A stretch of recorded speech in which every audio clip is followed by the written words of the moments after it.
Hi, it's Roy Aqvavitae, excited to bring you another blind challenge. This time it's Keith at Malted Man Cave. What I do here is I put together 5 samples and I send them to Keith so that he can sit and appraise them and try and work out what his palate prefers. Then he completes a kind of set of challenges based on kind of the category of whiskey perhaps, and then he goes on to try and complete a semi-blind matchup. That's all just for fun. The point of this is to try and work out what his palate actually prefers, the expensive stuff or maybe some of the cheaper stuff that'll slide in there as well. These collaborations are awesome because after Keith has shot his challenge, he hands over all the raw footage to me and I edit this video and I put this together. Keith has to trust me that I'm not going to try and trip him up or make him look silly, and of course I have to trust Keith that he's going to do the best he possibly can with the challenges I've set him. Keith did a fantastic job, and what was really curious this time around is that I think the only reason that he tripped up at any point in this challenge is that he was trying to think beyond his palate. He was trying to think about what I might send him because I know him, or he was trying to think about what I might have in my collection rather than just go with his gut instinct and what his palate was telling him. It's really fun and you'll see that in the challenge. Again, it's been fantastic fun and Keith's a really, really great guy to work with. This has been an absolute blast and I'm looking forward to the next one. If you want to find out who that is, wait till the end of the video when you'll also find out how Keith scored. I'll hand you over to Keith.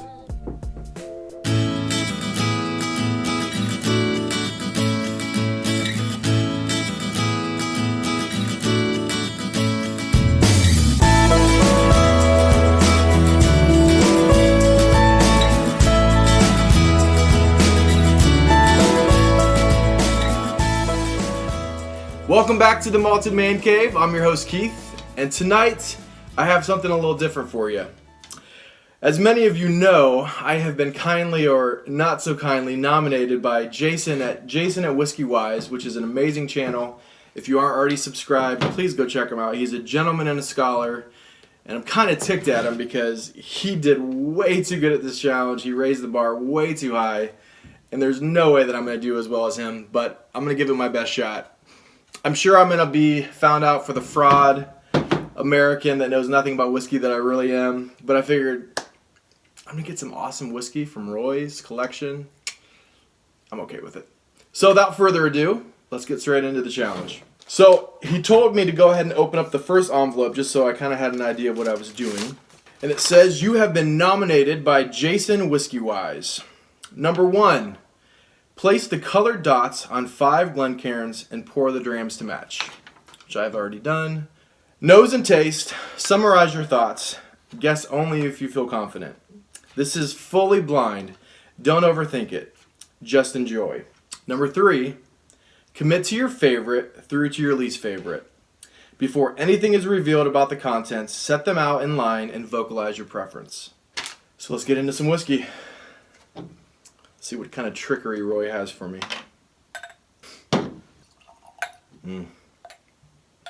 Let it begin. Alright, so first we are on to the green.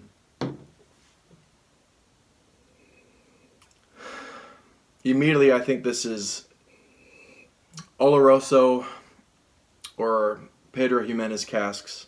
Raisins, slight cocoa, kind of this musty, earthy dunnage that you would think you would get from, obviously, a dunnage warehouse. Man, at first smell, it almost makes me think Glendronach. But then at the back end of the nose, and then on the palate, again you get slight cocoa, raisins, oak, earthiness. But then there's this like charred oak, almost like charred corn, which is a note that I've kind of had in some Indian whiskeys that I've had, several Amarettes. I've had Amaret Fusion, Amaret Spectrum. Something's different. I don't know what his challenges are yet, but if I had to guess right now, this might be a non-Scotch.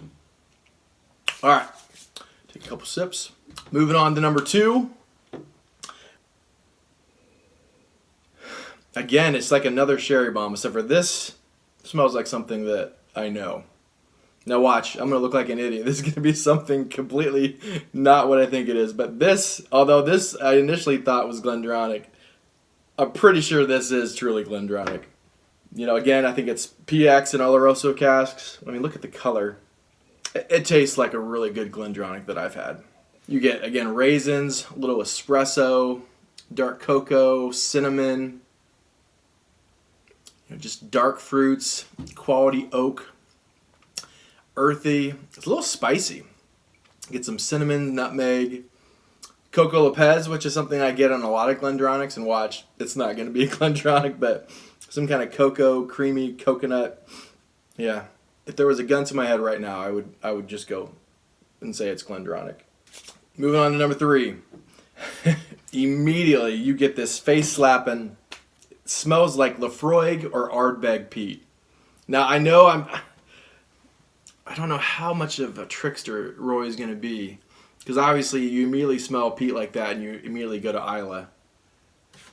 And the 2 distilleries out of those, you know, the Islay distilleries that really make me think it is Laphroaig or Ardbeg.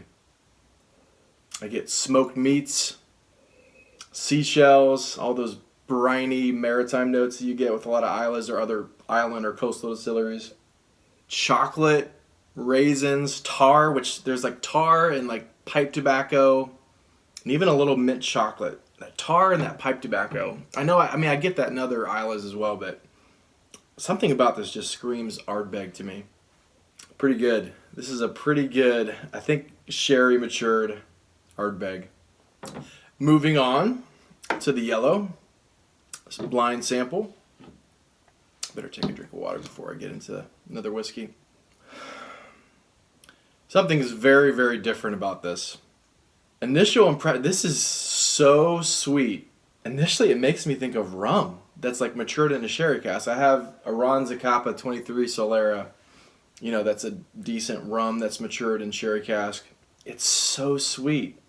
You get slight chocolate, sugarcane, and coconut, which kind of makes me lean towards rum.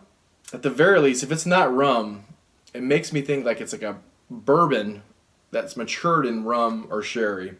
If that's whiskey, that's something different than I've ever had before. That tastes like rum. Maybe there's a lot of bourbon in it, and I'm getting these so much corn syrup, fructose corn syrup, sugar cane, chocolate if it's matured in sherry or some kind of sweet wine cask. I'm going to say this is rum. Yeah, something is amiss with this one. Moving on. Now this, it seems like the majority of what is used for this whiskey is bourbon cask. I mean, there could be a little bit of sherry or other wine cask or something like that, but the majority, I think, is bourbon. And initial thoughts, it just reminds me of several of the different Ben Renes I've had, a Kleinleash that this reminds me of, even a couple Compass Box, whose main components of the whiskey was either Kleinleash or Ben Renes. I get some floral, some slight sour tangerines, vanilla, a little bit of white chocolate or icing sugar, even a little creamy eggnog with a little nutmeg, if you've ever had that for Christmas. And I get kind of those same notes on the nose and on the palate. I want to say Kleinleash, but you know what? I just feel like this might be a Ben Renes. Or maybe it's a blend from Compass Box that has a mix of the two.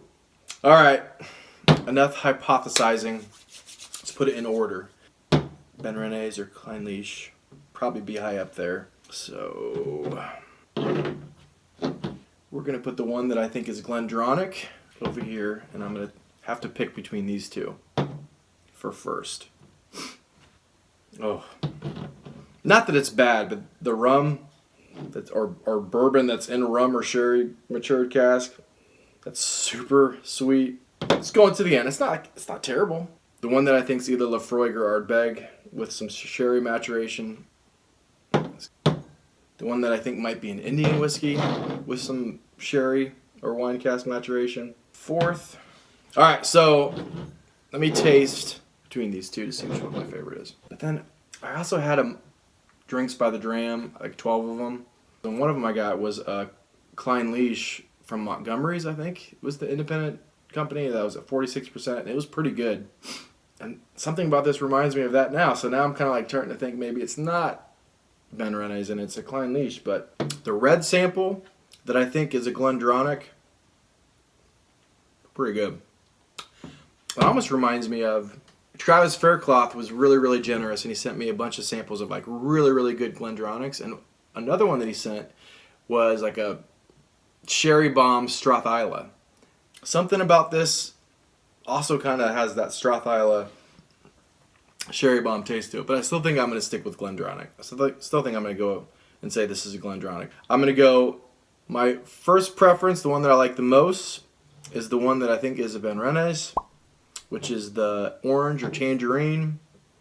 And second is the red that I think is a Glendronach or a Strath Isla. And third is the blue sample, which I believe is Lefroy Gerard Bag as my third favorite.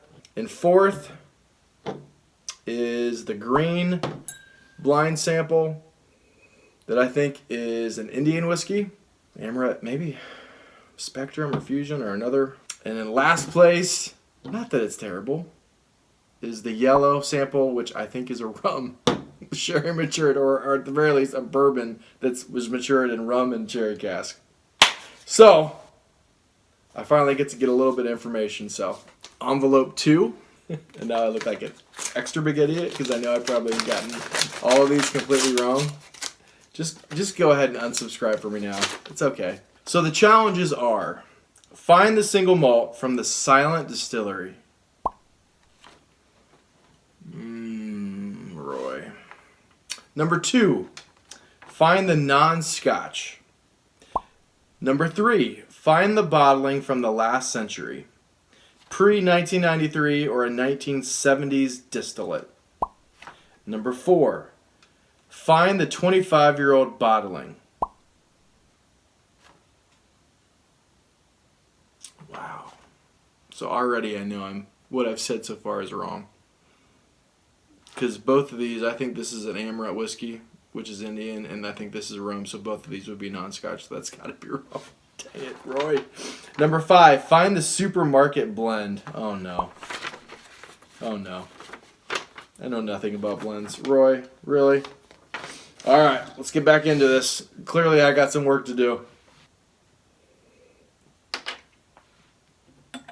The Silent Distillery. Roy, I'm stumped. Are you kidding me? That cannot be a whiskey. I think that is Indian whiskey, and this tastes like rum. But they can't both be non-Scotch. So number 1, find the single malt from the Silent Distillery. That's a battle for another day. Find the non-Scotch. Find the bottling from the last century. 1970s distillate, pre-1993. Find the 25-year-old bottling. And then find the supermarket blend. Oh no. I do not know what to do. I'm going to go ahead and go with it. I know I'm not, there's no way I'm going to get this right. I am not confident with this. I'm going to go with yellow, that I thought was rum, is the non-Scotch. That's too rich, though. This one is too rich to be a blend. To be a supermarket blend? There's no way. Some pretty freaking good cask for a supermarket blend. Unless they use color. Dang it, Roy. You're a trick daddy. I know a lot of blends use peat, though, so maybe it's the peat one. Maybe it's not our bag. Poor Ellen? Alright. I'm just going to go with it because I don't want to waste too much time. Alright, so I'm going to go this right here. The green blind sample. I'm going to go as the supermarket blend, even though these casks are decent and it's really dark color. Because I don't know what else it would be. I just don't. Blue, I'm going to go with the single malt from the Silent Distillery. I'm thinking Port Ellen, maybe. I don't think you would send a little bit of Brora you had, and I don't know what Brora tastes like. I just think the peat is really, smells a lot like Isla. I don't know. I got to lock in. Blue is the single malt from the Silent Distillery. Red, I'm going to go with red is the bottling from the last century. And then lastly, I'm going to go with orange or tangerine, whatever you will, as the 25-year-old bottling. Final answer. And I'm sure I got all 5 of these wrong. All right, moving on. Unsealed. Envelope 3, a look through the letterbox. Semi-blind reveal. Really? I had a feeling. I remember in your last recycled review, you said something about how chocolatey the Nikka coffee malt was. You did send a Brora. Oh, I thought you might, but I was like, he only has this much left. He wouldn't. All right, so sorry. You guys have no idea what I'm talking about, so I'm going to get into this. The first one is a Glengoyne 25-year-old Highland single malt, a premium expression from the Southern Highlands aged for a quarter century exclusively in ex-Oloroso cask and presented at 48% ABV. Nikka coffee malt whiskey. This oddball Japanese creation uses a coffee still to distill malted barley. The end product is bottled at 45% ABV and also has a coffee grain sibling expression. No way. That can't even be. There's 2 peated whiskeys? I'm so off. This is a disaster. Abort. Abort. I need to get out of here immediately. This cannot go live, Roy. This cannot go live. This is not going to happen. All right. The third one is Lagavulin 16-year-old White Horse Edition pre-1993 UK bottling. A rare example of one of the original classic malts. This predates even Diageo by about 5 years, with gold-painted Islay 1816 script. This distillate is Lagavulin from the early to mid-1970s at 43% ABV. The fourth one, Glen Alba, 34-year-old blended Scotch, a bottling from the Euro supermarket Lidl. This blend is bottled at 34 years old and is no doubt colored and filtered to within an inch of his life, but at less than 50 euro. It's perfect for the folks who turn up at your house and want to be impressed with something smooth. What in the world? This is blowing my mind, Roy. And last but not least, Brora, 1982 Gordon MacPhail Connoisseurs Choice. Now you can say you have sipped at the altar of Brora. Thank you, Roy. That truly is very generous of you. While this 80s Brora is not held in as high regard as its early 70s siblings, it stands to show just how truly amazing they are. Bottled at 43% in 2008, making it a 26-year-old. Wow. What? All right. So I'm looking like an idiot this whole time. I'm talking about Ardbeg and Lafroig, and that's probably the Lagavulin. So clearly, I guess this is Lagavulin. I guess. The blue? There's so many. They're all above 20. Roy. They're all over 30 years old, 25 years old. What in the world? How do I find the 25-year-old bottling? They're all like. You got Glengoyne 25-year-old Highland single malt. Not that one. It's got to be this one. And then you have Nikka coffee malt. A 34-year-old blended Scotch whiskey? What the heck? It's got to be for newbies, smooth, rum. That's what I thought it was. Wow. All right, I'm going to just have to go ahead and go with it. I'm going to go with this, the orange or tangerine, as the Brora, 1982 Gordon MacPhail Connoisseurs Choice. This is what reminded me the most of Clynelish and Ben Rene's. The red, I'm going to go with Glengoyne 25-year-old Highland Single Malt. And now I'm just like doubting myself. It has to be. There's no way. It's way too peated. I'm going to go with blue is the Lagavulin 16-year-old White Horse Edition pre-1993 UK bottling. I'm not feeling good about this. I'm not feeling good about this at all. The green, I'm going to go with the Nikka coffee malt whiskey. And last but not least, because I don't know what a 34-year-old blended Scotch that you say is a Euro Supermarket, what do you say, a bottling from Euro Supermarket Lidl. 34 years old, is no doubt colored, filtered, within an inch of its life, but at less than 50, it's perfect for the folks who turn up at your house and want to be impressed by something smooth. What the heck is that? Roy, this tastes like rum. Are you sure you didn't mix up the bottles? So, I'm going to have to go with that as the what is it? The Glen Alba 34-year-old blended Scotch whiskey. Those are my final answers. I'm pretty sure I got them all wrong. So, c'est la vie, such is life. Just go ahead in this left corner over here, just hit unsubscribe for those of you who subscribe to me. But I had fun. This has definitely been an education. It definitely has been a humbling experience to realize just how much I don't know, or how much my palate, just how off I am. Now, obviously, you know, I'm not going to feel too bad at the end of the day. Like half of these I've never had a Brora. I've never had an old school Lagavulin. I've never had Nikka coffee malt. Obviously, I've never had a Glen Alba 34-year-old. And I've never had Glengoyne. I've only had a Glengoyne 12-year-old. It's really good. And the more I smell it, the more I'm smelling a little bit of the Glengoyne 12 at a very better version of it. So, those are my final answers. Just go ahead and unsubscribe now. It's been fun, Roy. I'm very honored that you're starting this. I think this is an amazing thing to do. I think that I love how the collaboration of the Whiskyfabric, the Whiskytube community, I just can't get enough of it. So, let's find out. Last but not least, unsealed. Boom. Ooh, got the first one right. Oh! Alright. Maybe I did better than I thought. Alright, so the first one, the red, which is this one, is the Glengoyne 25, which I said and I got right. Baby. Maybe I'm not as bad as I thought. The yellow one is Nikka coffee malt whiskey.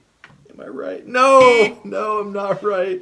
Which one is it? Oh, the one that I thought was Glen Alba. So this one, I got that wrong. Nikka coffee malt whiskey. I got that one wrong. The blue is Lagavulin 16-year-old White Horse Edition, which I got right. Thank goodness. Thank goodness. It really does have a lot of similarities to Ardbeg, I swear. If you guys smelled this, I think a lot of people would make that same judgment. Very good. Number 4, which I mixed these two up, I think, is the Glen Alba 34-year-old blended Scotch whiskey. So I got that wrong again. And last but not least, I got the Brora 1982 Gordon MacPhail Connoisseurs Choice. I got that right. That is the orange or tangerine. So 3 out of 5. Not too bad. I'm okay with that. I kind of, the Ben Rene's, Klein Leash, I guess Brora with a little bit of peat. So I kind of did decent with that. Getting Glengoyne right, the Sherry Bomb, completely messed up these two. Got the Lagavulin right. And Nikka coffee malt whiskey and Glen Alba completely wrong. So, not terrible. I'm not terribly upset with myself, but anyways, this has been so much fun, Roy. You are a trickster. 34-year-old blended Scotch whiskey. Who does that? And you said that's 50 pounds for a 34-year-old? That's crazy. But such is life. C'est la vie. Moving on. So, last but not least, the list of volunteer nominees. We have Mark, Scotch for Dummies, Phil, Dwyer, Whiskey Wednesday, Bill, the Whiskey Dick, Drew, Scotch for Dummies, Bart, Scotch Test Dummies, Rob DeSantis, Whiskey in the Six, Scott from Scotch Test Dummies, and Lloyd getting weird with the beard. All the nominees have put forward their names, and you can choose to nominate any individual. There's so many. I love every single one of these guys. They're all my friends, all guys that I really enjoy talking to, that I really like their channels. But you know what? I think I'm going to go ahead and nominate Scott from the Scotch Test Dummies. So, Scott, you're it. Time for you to look stupid. And I appreciate you guys watching. Like, subscribe. If you haven't already, I'm pretty sure you have because I'm the small fish in the pond. Go subscribe to Roy from Aqvavitae if you haven't already. Subscribe to all the guys that I just mentioned. And thank you again, Jason from Jason at WhiskyWise, for nominating me and making me look like an idiot. So, without further ado, let's launch it.